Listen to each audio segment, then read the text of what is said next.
Hi friends, आज हम जानिबा laptop किनिबा पूर्व किछिटा गुरुत्वपूर्ण टिप्स जहाँ समस्त को जानिबा निहाती आवश्यकता ताकि पछरे आपण मानकु रिग्रेट न हो कि मु ए लैपटॉप टी किनि थांती किंतु ए लैपटॉप टी किनि देली। तो सर्वप्रथम आम जानिबा प्रोसेसर विषय आपण केबे भी i3 i5 या i7 प्रोसेसर देखि लैपटॉप किणतु नै। एथरे थिबा आपण जनरेशन चेक करिया पे चेष्टा करंतु 13 12 या 14 जनरेशन आपण लैपटॉप किणतु एवं एथिरे आपनकर प्रोसेसर लिखा जाय था i5 134560HX।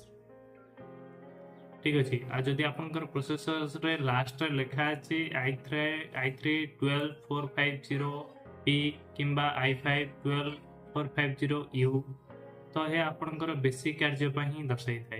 एथिरे आपनकर बैटरी बैकअप परफॉर्मेंस सबटु बढ़िया रही थाए। आउ एथिरे आपण बेसिक कार्य जहाँ रहला सब करि पारे।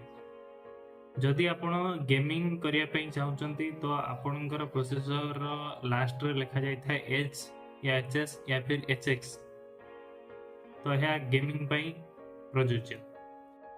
सेकेंड रे आपण SSD विषय SSD आपण केबे भी लैपटॉप रे SSD अछि बोली लैपटॉप किणंतु नाही। SSD रा जनरेशन चेक करिया पे चेष्टा करंतु।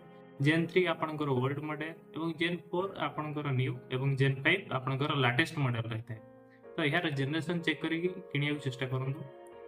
थर्ड रे आपनकर रैम आपण केबे भी देखंतु नि जे केते जीबी रे रैम किनिया पई एथिरे थिबा मेगाहर्ट्ज चेक करिया पई चेष्टा करंतु।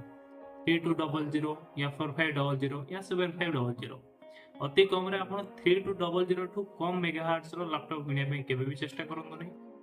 3200 रो अधिक मेगाहर्ट्ज रो लैपटॉप किनिया पे चेष्टा करंतु।